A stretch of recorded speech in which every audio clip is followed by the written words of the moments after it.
ہمارے ذہنوں میں جو معیارات بیٹھے ہوئے ہیں وہ کیا ہے؟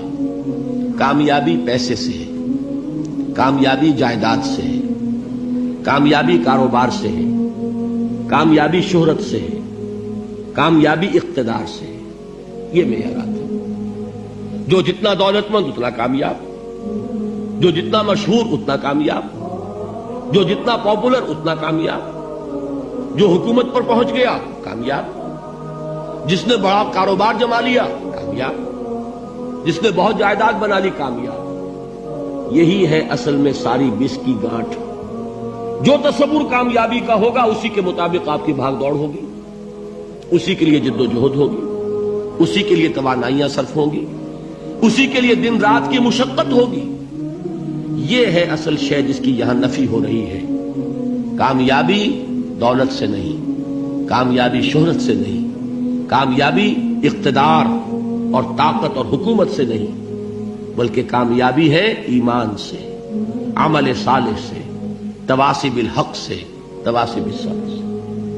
آپ غور کیجئے اس نقطہ نظر کا، اس ایٹیچیوڈ کا، یہ جو مینٹل ایٹیچیوڈ ہے اس کا بدل جانا ہی انسانی شخصیت کے اندر انقلاب برپا کرے گا. اب آپ کا نتیجہ کیا نکلا؟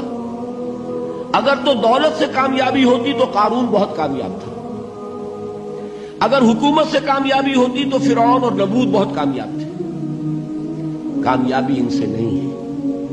کامیابی انسان دولت میں قارون کی دولت تک پہنچ جائے اور دنیا میں دبدبہ اور اقتدار اور سلطنت اور حکومت کے اعتبار سے وہ نمرود اور فرعون کا مقام حاصل کر لے، وہ ناکام ہے، خائب ہے، خاسر ہے، برباد ہے. اور ابو ذر غفاری کامیاب ہے، چاہے ان کے پاس کچھ نہیں تھا، جھونپڑی تک نہیں تھی، کوئی گھر نہیں تھا. حضور نے فرمایا ہے اللہ کے کچھ بندے ایسے ہوتے ہیں جو کسی محفل میں جانا چاہیں تو انہیں اجازت نہ ملے، جو کہیں اگر رشتہ کرنا چاہے کوئی ان سے رشتہ کرنے کو تیار نہ، کہیں کوئی سفارش کرنا چاہے تو ان کی کوئی بات ہی نہ سنے.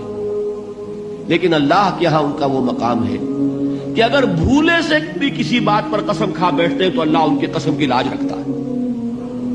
یہ ہے فرق. یہ جان لیجیے اچھی طرح.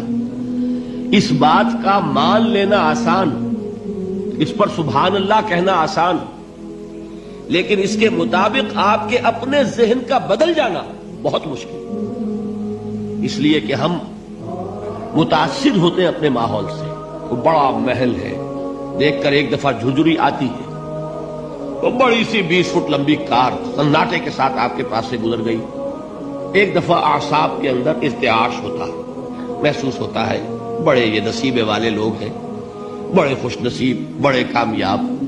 حالانکہ کچھ معلوم نہیں کہ یہی سب سے بڑی بد نصیبی ہو سکتا ہے کہ یہی سب سے بڑی ناکامی ہو. اگر ذہنوں میں یہ بات بیٹھ جائے کامیابی کس شے سے. یہی وجہ دیکھیے قرآن مجید میں بارہا آپ دیکھیں اولئک هم المفلحون، یہ ہے لوگ کامیاب ہونے والے. آج یہ آپ نے نماز میں وہ آیات سنی، یا ایھا الذین آمنوا ارکعوا واسجدوا واعبدوا ربکم وافعلوا الخیر لعلکم تفلحون. اے ایمان والو، رکوع کرو، سجدہ کرو، اپنے رب کی پرستش اور بندگی کرو اور اچھے کام کرو تاکہ تم کامیاب ہو جاؤ. تو کامیابی کن چیزوں سے ہے؟ یہ ہے سب سے بڑا سبق.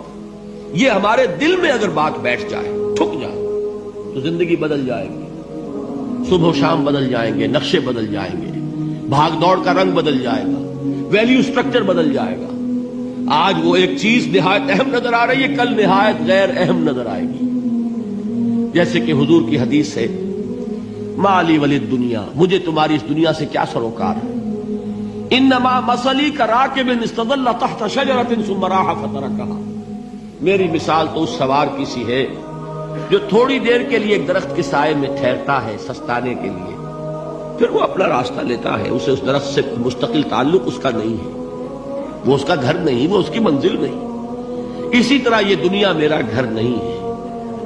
اب دیکھیے ہم کہتے ہیں انا للہ و انا الیہ راجعون، ہم تو مسافر ہیں، ہم اللہ کے پاس سے آئے، اللہ کی طرف ہمیں لوٹ جانا ہے. کن فی الدنیا کانک غریب و عابر سبیل، حضور فرماتے ہیں دنیا میں ایسے رہو جیسے کہ تم اجنبی ہو یا راہ چلتے مسافر ہو. لیکن یہ طرز عمل کب ہوگا؟ جبکہ یہ آیت ہمارے ذہنوں کے اندر بیٹھ گئی ہو. والعصر ان الانسان لفی خسر الا الذین آمنوا وعملوا الصالحات وتواصوا بالحق وتواصوا بالصبر. یہ ہے اصل بات جو میں نے عرض کیا تھا کہ میں بتاؤں گا صحابہ کیوں ایک دوسرے کو یاد دلاتے تھے. اس لیے کہ دیکھیے جیسے برف باری اگر ہو رہی ہو، آپ باہر نکلیں گے تو برف آپ کے کپڑوں پر جم جاتی ہے نا، تو آپ جھٹکتے ہیں کپڑوں کو تاکہ برف ہٹ جائے. ہمارے ایمان پر اس دنیا میں رہتے ہوئے جب ہم متاثر ہوتے ہیں ماحول سے تو گردہ آ جاتا ہے، برف پڑ جاتی ہے. اس کو جھٹکتے رہنے کی ضرورت ہے، اور وہ جھٹکنے کی بہترین اور مؤثر ترین شکل یہی ہے کہ یاد رکھو کامیابی ان چیزوں سے نہیں ہے. چمک دمک جو ہے دنیا کی، یہ ساری چمک دمک جو تمہیں رجھا رہی ہے، جو تمہیں اپنے اندر گم کیے ہوئے ہے. یہ لفظ گم پر اقبال کا وہ شعر یاد آ گیا کہ کافر کی یہ پہچان کے آفاق میں گم ہے، اور مومن کی یہ پہچان کے گم اس میں ہے آفاق. تم گم نہ ہو کر رہ جاؤ، اس میں مبہوت نہ ہو کر رہ جاؤ، مرعوب نہ ہو کر رہ جاؤ. دنیا ہی کی محبت تمہارے اوپر ڈیرے نہ ڈال دے، تمہارے دلوں کے اوپر مسلط نہ ہو جائے.